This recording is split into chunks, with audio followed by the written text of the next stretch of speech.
Tuntutan ini sudah ditetapkan penuntut umum di jero persidangan di Pengadilan Tipikor Palembang Selasa awan, di mana penuntut umum jero tuntutannya penuntut umum nyata ke amen keempat terdakwa terbukti ngelanggar pasal 12 huruf E Undang-Undang Nomor 20 Tahun 2001 tentang Tipikor. Di mana untuk terdakwa Emen Hardianto, Kepala Bidang Kemeteorologian dan Pengawasan pada Dinas Perdagangan Kota Palembang dituntut dengan hukuman selama 4 tahun 6 bulan penjara, denda sebesar 200 juta rupiah dengan subsidiar 3 bulan penjara, lalu dihukum untuk bayar duit pengganti sebesar 226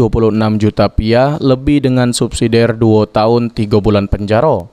Lalu terdakwa Hari Irawan Syah selaku Kepala UPT Meteorologi Legal pada Dinas Perdagangan Koperasi dan UKM Kabupaten Banyuasin dituntut selama 5 tahun 6 bulan penjara. Selain itu dihukum juga untuk bayar denda sebesar 200 juta rupiah dengan subsidiar 3 bulan penjara, lalu ditambah hukuman bayar duit pengganti sebesar 113 juta rupiah dengan subsidiar 2 tahun 8 bulan penjara.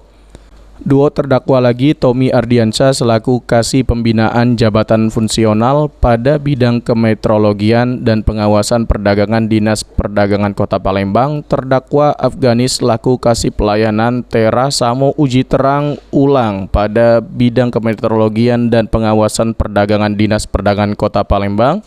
dituntut dengan hukuman 5 tahun 6 bulan penjara, denda 200 juta rupiah dengan subsidiar 3 bulan penjara, lalu dihukum bayar duit pengganti sebesar 226 juta rupiah lebih dengan subsidiar 2 tahun 8 bulan penjara. Menurut Kasih Pitsus Kejari Banyuasin Muhammad Lukber Liantama, karena terdakwa Emen Hardianto ada itikat baik balik ke duit negara sebesar 50 juta rupiah, sehingga perlu dikurangi hukumannya. Emen lebih ringan oleh karena tepat di hari Senin kemarin tanggal 9 Agustus 2021 sekitar jam 1 siang terdakwa Emen melalui kuasa hukumnya menitipkan pembayaran uang pengganti sebesar 50 juta rupiah. Oleh karena dasar itulah kami penuntut umum memberikan pertimbangan, kami masukkan itu hal-hal yang meringankan karena ada itikat niat baik dari seorang terdakwa Emen dan kondisi beliau juga sakit-sakitan. Selanjutnya persidangan dewek ditunda majelis hakim yang dipimpin Abu Hanifah untuk masuk ke agenda pembelaan dari keempat terdakwa yang dijadwalkan digelar 16 Agustus di Pengadilan Tipikor Palembang. Sri Febriandi, PAL TV.